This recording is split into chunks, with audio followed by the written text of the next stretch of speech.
Em São Paulo, o governador Tarcísio de Freitas, do Republicanos, vetou um projeto de lei de autoria do deputado Paulo Fiorilo, do PT de São Paulo, para proibir o uso de intervenções hostis nos espaços livres de uso público urbano no estado, chamado também de Lei Padre Júlio Lancelotti. Na cidade de São Paulo, uma ação movida pelo próprio Padre Júlio Lancelotti e o deputado federal Guilherme Boulos, do PSOL, barrou medida da Prefeitura de São Paulo que estava removendo barracas da população em situação de rua. Para falar com a gente sobre essa questão, nós conversamos agora com o Padre Júlio Lancelotti, coordenador da Pastoral do Povo de Rua. Padre Júlio, tudo bem com o senhor? Seja bem-vindo à Revista Brasil TVT, é um prazer recebê-lo. Obrigado, eu que agradeço de estar com vocês. Um abraço, força e coragem sempre. Para todos nós.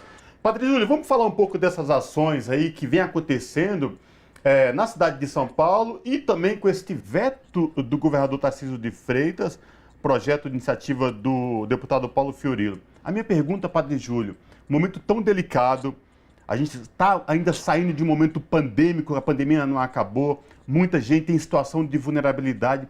Como é que a gente ainda consegue conviver com ações desse tipo da Prefeitura de São Paulo, removendo barracas da população em situação de rua e de um veto do governador Tarcísio de Freitas a um projeto tão importante, esse de autoria do deputado Paulo Fiorilo, Padre Júlio? Então, são coisas complexas, difíceis, porque a nossa realidade é muito densa, muito complexa. A população em situação de rua aumentou muito no Brasil. O aumento em São Paulo é de mais de 50%. O último censo da Prefeitura de São Paulo aponta o número de 32 mil pessoas, mas a Universidade Federal de Minas Gerais, usando a metodologia a partir do CAD único, que é o cadastramento para os benefícios sociais, aponta 48 mil pessoas em situação de rua na cidade de São Paulo. Eu convivo diariamente com essa população e ainda encontro muitas pessoas que sequer têm o CAD único por problema de documentação e outros problemas pendentes ou na justiça ou de documentação, certidão de nascimento. Então, à medida que a população de rua aumenta a rejeição. É na mesma proporção. Então, eles se tornam mais visíveis numa sociedade que os inviabiliza e os invisibiliza e não os quer ver. Você veja, por exemplo, pegando um detalhe do que está acontecendo agora em São Sebastião. Os condomínios e os hotéis não querem os pobres por perto, nem os seus trabalhadores podem morar perto dos condomínios e dos hotéis. Foi até interessante o presidente Lula dizer para o prefeito achar áreas seguras. Então, as áreas seguras é a especulação imobiliária e o mercado imobiliário não quer disponibilizar para moradia para os pobres. E isso acontece em São Paulo também, e com a população de rua também. Então, o governador veta, ele, na justificativa do projeto de lei do Paulo Fiorilo, ele coloca que já foi aprovado a nível nacional e foi realmente o ex-presidente Bolsonaro vetou e o Congresso em 2 dias derrubou o veto, a lei foi promulgada e agora nós estamos lutando muito para que a lei seja obedecida no estado de São Paulo, porque o estado de São Paulo faz parte da federação. Se ele tivesse aprovado, seria positivo. E essa questão das barracas é uma ação contundente, porque o próprio prefeito de São Paulo diz que há lugar para todas as pessoas. Não é verdade.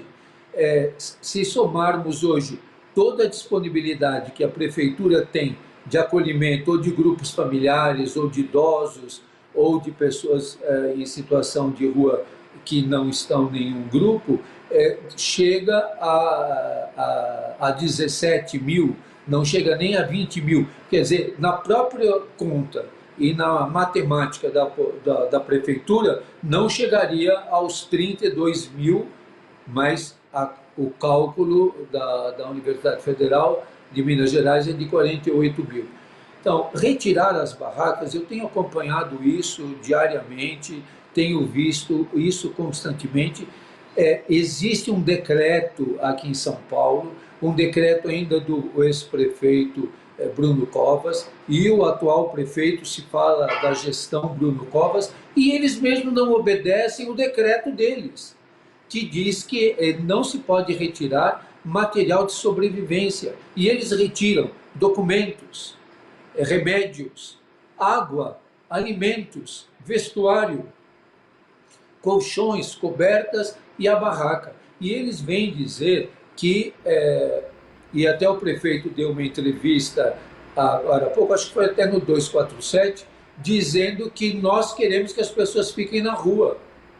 Então, quer dizer, é uma forma de desqualificar a luta pela vida e pela dignidade humana, é uma forma de jogar a população da cidade contra a população em situação de rua, quando se diz, eles estão na rua porque eles querem. E o próprio prefeito chegou a dizer, eu não sei por que eles estão na rua. Ora, é só perguntar para eles, porque não há respostas adequadas, nem qualitativamente, nem em termos de quantidade. Numericamente, não tem resposta para todos, que não pode ser a mesma resposta. Há grupos familiares, há mulheres com crianças, há pessoas idosas, há pessoas doentes, há um grupo grande LGBTQIA+.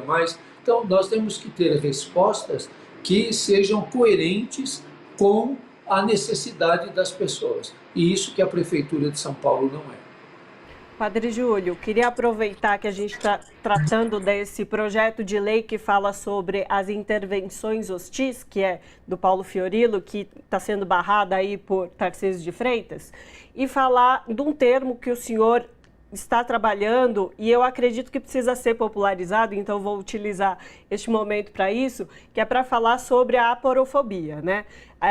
O senhor, inclusive, é uma das pessoas que tem uma iniciativa que se chama Observatório da Aporofobia, que faz homenagem a Dom Pedro Casaldáliga, inclusive, no nome, e que foi uma pessoa que atuou muito contra a desigualdade social e contra o empobrecimento das pessoas, porque as pessoas não são pobres porque querem, mas porque são colocadas nessa situação.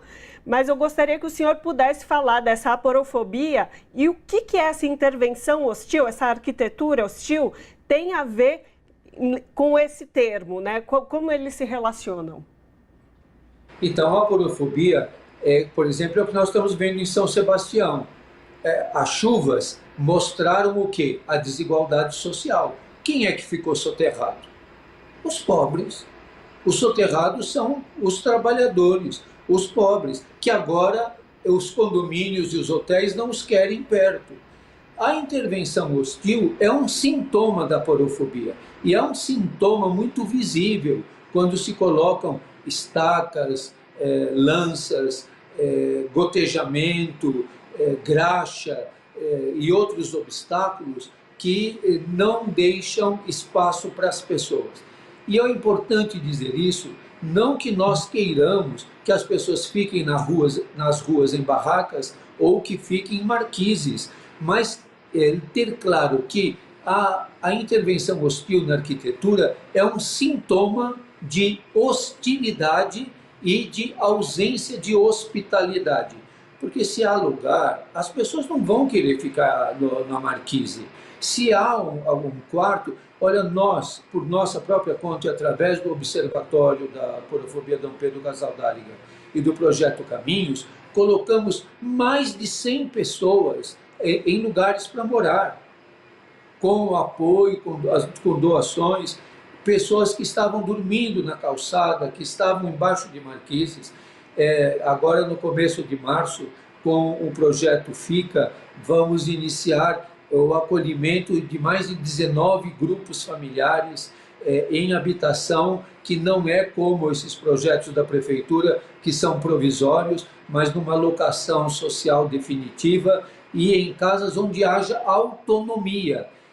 A autonomia é uma das coisas que a política chamada pública para a população de rua não respeita. Por exemplo, essa própria Vila Reencontro, que o prefeito tem falado tanto e a Secretaria da Assistência Social, são containers, por um tempo determinado e, pasmem vocês, não pode fazer comida.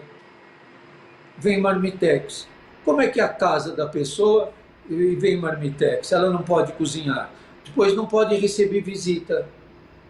Tem horário para entrar e horário para sair. Você imagine que eu digo, a partir de hoje, na tua casa, você vai ter horário para entrar e horário para sair. Você não pode sair depois de determinado horário. A comida você não vai fazer também, vai ser entregue um marmitex lá para você. Ora, isso não é autonomia, isso não é gerador de autonomia.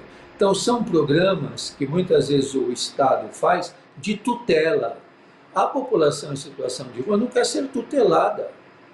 Ela tem que ser defendida e protegida nos seus direitos e exercer aquilo que são os seus deveres, numa vida com liberdade e numa vida sem tutela. Então, por isso que muitas vezes estes arranjos do poder público não dão resultado e também não têm efetividade e não diminui. Você vê que todos nós, qualquer pessoa que andar hoje em São Paulo, mas em Porto Alegre, no Recife, do Rio de Janeiro, em Belo Horizonte, em Salvador, vai ver que a população em situação de rua aumentou muito.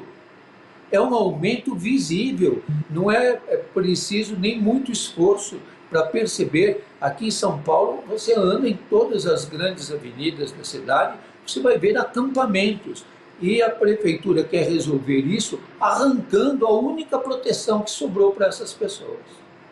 Padre, quando o senhor traz essa reflexão deste projeto aí de contêineres, é uma coisa que é tão absurda, porque a violação dos direitos mais básicos possível, que é o direito de ir e vir das pessoas, dizem que isso é uma moradia, mas que moradia é essa que eu não tenho dignidade nesta moradia, né? E a minha pergunta, padre, onde nós, seres humanos, e aí eu falo nós como sociedade um todo, políticos, deixamos de lado e perdemos a humanidade? Porque é algo sem explicação, porque a falta de humanidade que a gente vem presenciando ultimamente é uma coisa assustadora. Com o próximo, com o vizinho, com o morador de rua, eu não tenho adjetivos, padre. Onde nós perdemos, a que ponto chegamos com essa falta de humanidade aqui no Brasil, padre?